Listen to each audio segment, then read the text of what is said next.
അത്യാധുനിക സൗകര്യങ്ങളുമായി കണ്ണൂർ ജില്ലാ ആശുപത്രിയിലെ സൂപ്പർ സ്പെഷ്യാലിറ്റി ബ്ലോക്ക് ഉദ്ഘാടനത്തിനൊരുങ്ങി. 5 നിലകളുള്ള പുതിയ കെട്ടിടം തിങ്കളാഴ്ച മുഖ്യമന്ത്രി നാടിന് സമർപ്പിക്കും. പാവപ്പെട്ട രോഗികളുടെ ആശ്രയകേന്ദ്രമായ ജില്ലാ ആശുപത്രിയിലെ സൂപ്പർ സ്പെഷ്യാലിറ്റി ബ്ലോക്ക് പൊതുജനാരോഗ്യ രംഗത്തെ ശ്രദ്ധേയമായ ചുവടുവയ്പ്പാണ്. കിഫ്ബി വഴി 61,72 ലക്ഷം രൂപ ചെലവഴിച്ചാണ് 5 നിലകളിലുള്ള സൂപ്പർ സ്പെഷ്യാലിറ്റി കെട്ടിടം നിർമ്മിച്ചത്.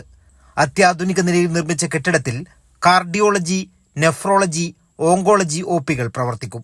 3 operation theatre, post operative ward, medical ICUകൾ, സർജിക്കൽ ICUകൾ, ഡയാലിസിസ് യൂണിറ്റ് എന്നിവയും സജ്ജമാണ്.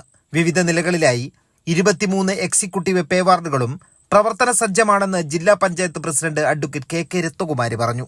ഇപ്പോൾ ജില്ലാ ആശുപത്രിയുടെ സൂപ്പർ സ്പെഷ്യാലിറ്റിയുടെ ഉദ്ഘാടനം എന്നുള്ളത് നമ്മുടെ ജില്ലയിലെ ആളുകളെ സംബന്ധിച്ചിടത്തോളം ഏറെ സന്തോഷകരമായിട്ടുള്ള ഒരു കാര്യമാണ്. കിഫ്ബി ഫണ്ടാണ് സംസ്ഥാന സർക്കാരിൻ്റെ ഇടപെടലിൻ്റെ ഭാഗമായിട്ടും 61.72 കോടി രൂപയാണ് ഇതിന് ചെലവഴിച്ചിട്ടുള്ളത്. 5 നിലകളിലായിട്ടാണ് ഈ കെട്ടിടം ഒരുക്കിയിട്ടുള്ളത്. അതിൽ നമ്മുടെ OP ഉണ്ട്, ഇവിടെ ഇപ്പോൾ ഉള്ള OPകളെല്ലാം അങ്ങോട്ട് മാറ്റും.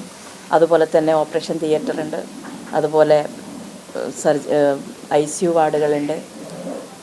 ഇത്തരത്തിലുള്ള എല്ലാ സംവിധാനവും അവിടെ ഒരുക്കിയിട്ടുണ്ട്. ഡയാലിസിസിൻ്റെത് എല്ലാം അവിടെ ഒരുക്കിയിട്ടുണ്ട്.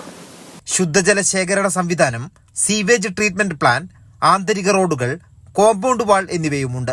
1-ാം നിലയിൽ 150 പേരെ ഉൾക്കൊള്ളാൻ കഴിയുന്ന കാത്തിരിപ്പ് ലോഞ്ചോടുകൂടിയ 9 OP കൺസൾട്ടേഷൻ റൂമുകളുമുണ്ട്.